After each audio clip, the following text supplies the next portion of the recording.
The silent vigil, the Zephyr Coalition's monitoring station, detected the anomaly first. Deep in the Orion Arm, where human space had been quiet for nearly a decade, energy signatures suddenly blazed across their screens like ancient stars being reborn. Commander Velix, a being of crystalline form whose species had watched over this sector for 3 centuries, felt his inner light flicker with unease. The readings were impossible. Humanity's military infrastructure had been dormant, their great fleets recalled to Earth, their warriors turned to farmers and engineers. Yet here, spreading across 1,000 systems in perfect synchronization, something vast was awakening. In the grand halls of the Galactic Assembly, representatives from 200 worlds gathered for what they believed would be another routine session. The massive dome structure floated in neutral space, its transparent walls offering views of the cosmic tapestry beyond. Ambassador Theron of the Altari, an ancient race known for their wisdom and patience, noticed the empty seats first. The human delegation section, usually occupied by at least a token presence, stood completely vacant. It had been this way for months now, but today, the absence felt heavier, more deliberate.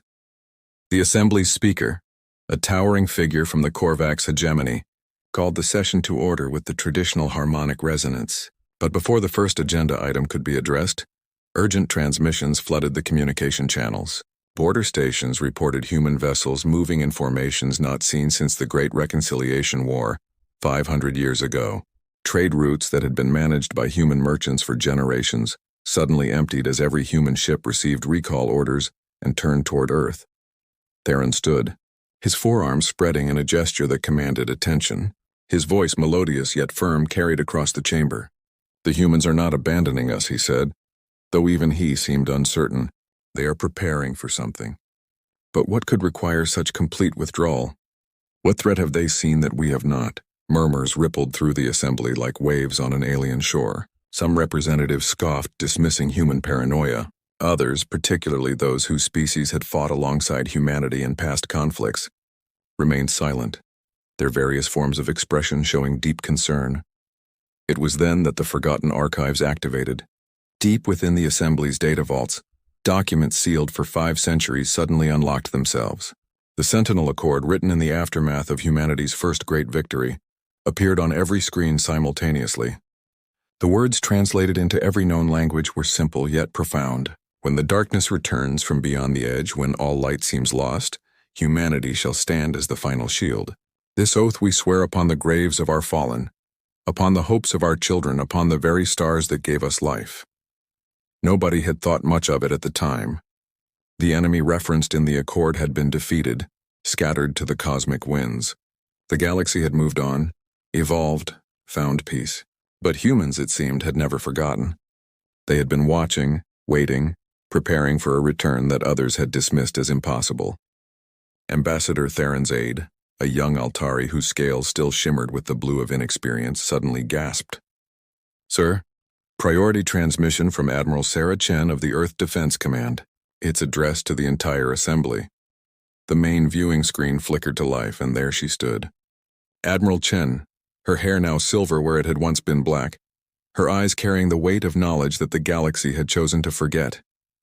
She wore the ancient dress uniform of Earth's military, medals from wars most species had erased from their histories gleaming on her chest.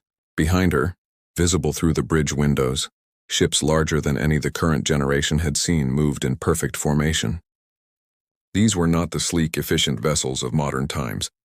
These were behemoths scarred and battle-tested, pulled from hidden shipyards beneath Earth's oceans and the dark side of Luna. "Members of the Galactic Assembly," she began, her voice carrying the authority of someone who had made peace with terrible decisions. 10 years ago, our deep space monitoring stations detected gravitational anomalies at the edge of known space, signatures that matched records from 500 years ago. We hoped we were wrong. We prayed to every deity humanity has ever known that our instruments were malfunctioning, but hope and prayer are not strategies. While you debated trade agreements and border disputes, we mobilized. While you celebrated peace, we prepared for war. The assembly erupted. Some accused humanity of warmongering, of creating a threat to justify their military buildup. Others demanded proof, evidence of this supposed danger. Admiral Chen raised a hand and silence fell, not from respect, but from the sudden appearance of sensor data on their screens. At the edge of the galaxy where space itself seemed to writhe and twist, ships were emerging. Not dozens, not hundreds, but thousands. They moved with an organic fluidity that defied physics, their hulls absorbing light rather than reflecting it. The Void Hunters had returned. These ancient predators had nearly consumed the galaxy once before. They fed on sentient thought, on the very consciousness that made civilization possible. Only humanity's desperate tactics, their willingness to sacrifice entire fleets as bait, had driven them back. Now they returned, evolved, adapted, hungry. The younger races in the assembly had no memory of them, no context for the terror that the older species suddenly felt. But humanity remembered. In their stories, their songs, their very genetic memory, they had never forgotten the nightmare that lurked beyond the edge. Admiral Chen continued, her expression hardening. The Sentinel Accord was not a gesture of heroism. It was a promise born from the understanding that we, humanity, are uniquely suited to face this threat. Our chaotic thought patterns, our contradictory nature, our ability to hold multiple opposing ideas simultaneously, these make us resistant to their feeding. We are not your saviors by choice. We are your shield by necessity. Even as she spoke, reports flooded in from frontier colonies. The attacks had begun. The reckoning hour. The first colony to fall was Paradise Station in the Vega system. 7 million souls from a dozen different species vanished in minutes, their consciousness drained, leaving behind only empty shells. The Void Hunters moved unlike any conventional force. They didn't conquer or occupy. They consumed and moved on, growing stronger with each feeding. The galaxy's modern fleets, designed for precision strikes and diplomatic shows of force, were helpless against an enemy that treated shields like suggestions and weapons like minor inconveniences. But humanity was already moving. From Mars, from the moons of Jupiter, from asteroids hollowed out centuries ago, ships emerged. The Prometheus Initiative, humanity's greatest secret, revealed itself in all its terrible glory. These were not just warships. They were mobile fortresses, each one carrying weapons that the Geneva Conventions had banned, technologies that the Galactic Assembly had declared too dangerous to exist. Captain James Morrison stood on the bridge of the UES Defiance, watching his fleet form up.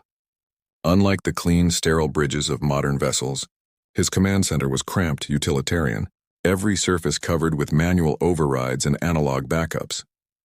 The other species called them paranoid for maintaining such primitive systems alongside their advanced technology. They didn't understand that humanity had learned the hard way that sometimes the old ways were the only ways that worked. Morrison's crew was entirely human. Volunteers who had trained in secret for a war they hoped would never come. Each one had family, loved ones they were leaving behind, but they also had something else, the knowledge that they were the thin line between existence and oblivion. The Galactic Assembly watched in stunned silence as humanity's true military might revealed itself. Ships thought to be decommissioned emerged from gas giant atmospheres where they had been hidden, space stations that had served as trade hubs transformed, their civilian facades falling away to reveal weapon platforms that could crack moons.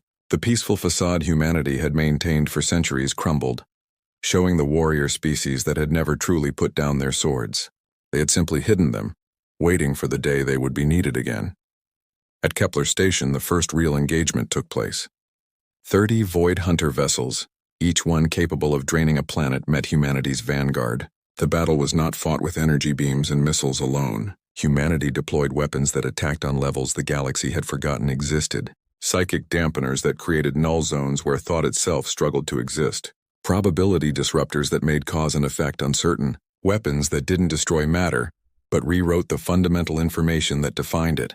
The human ships took horrific casualties, but they held. More importantly, they learned. Admiral Chen coordinated the defense from Earth's command center, buried beneath 2 miles of rock and shielded by technologies that hurt to think about.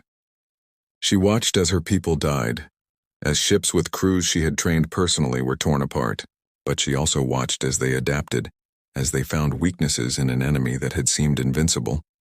The Void Hunters fed on consciousness, but human consciousness was different. Where other species thought in linear patterns, humans thought in webs of contradiction.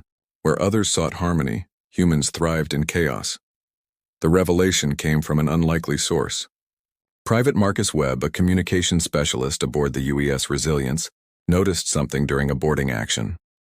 The Void Hunters recoiled from humans who were actively experiencing paradoxical thoughts.